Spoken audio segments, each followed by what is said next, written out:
মঞ্চ পাতা হয়েছে, সেই মঞ্চটি কিন্তু সেই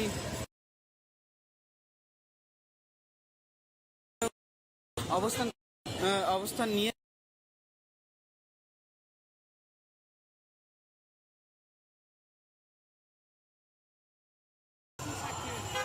তারা সেখানে কাজ করছে। এটি কিন্তু ফিলিস্তিনের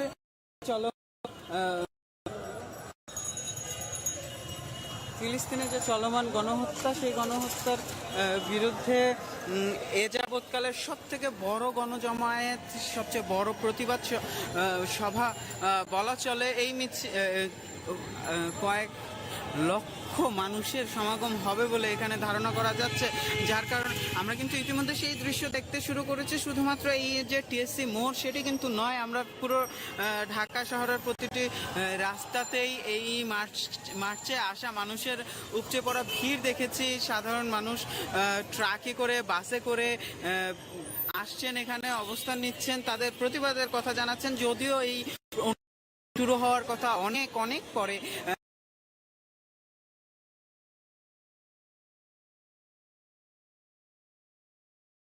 এখানে অবস্থান নেওয়া শুরু করেছেন। আমরা যদি একটু ক্যামেরাটা নিয়ে এদিকে ঘোরাই, সবার হাতে কিন্তু স্বাধীন ফিলিস্তিনের পতাকা, সবার কণ্ঠে কিন্তু একই স্লোগান, ফিলিস্তিনের মুক্তি, গণহত্যা বন্ধ, মানবতার মুক্তি।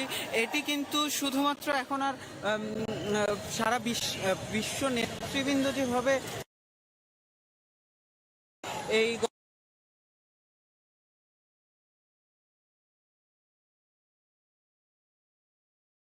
আর নেই, নির্দিষ্ট ধর্মের মানুষকে নিধনের বিষয় আর নেই, এটি কিন্তু এই মুহূর্তে সারা বিশ্বে হয়ে গেছে মানবতা মুক্তির আন্দোলন, মানবতার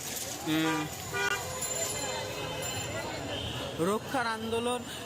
শুধুমাত্র এই মিছিলে কিন্তু শুধুমাত্র আমরা ইসলাম ধর্মাবলম্বীদের নয়, অন্যান্য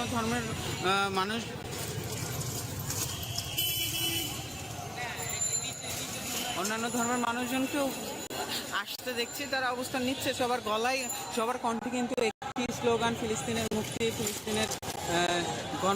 ফিলিস্তিনের সাধারণ মানুষ, নিরীহ মানুষের যে হত্যা সেটি বন্ধ। এই যেমনটা আমরা বলছিলাম যে এ যাবৎকালে এটি বাংলাদেশের ইতিহাসে সবথেকে বড়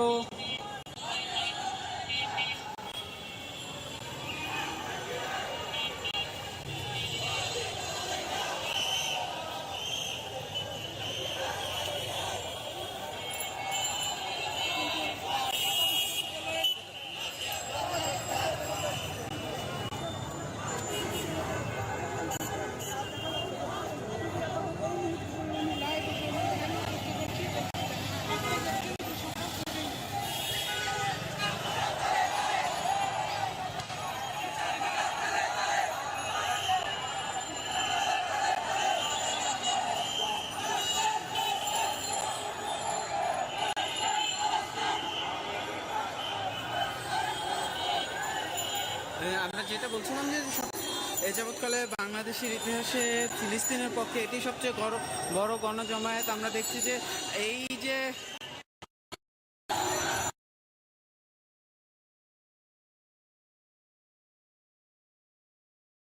বিশ্ববিদ্যালয় এলাকায় অবস্থান করছে, যেন কেউ অসুস্থ হয়ে গেলে তাৎক্ষণিক তাকে চিকিৎসা দেওয়া। পানি নিয়ে এসেছেন, খাবার নিয়ে এসেছেন।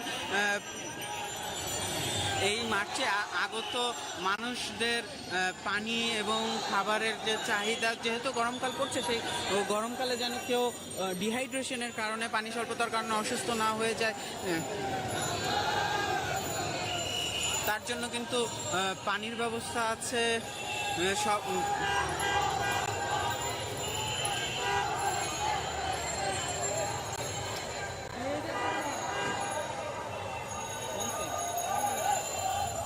আমার গ্রামীণই তো ভালোই পেয়েছি।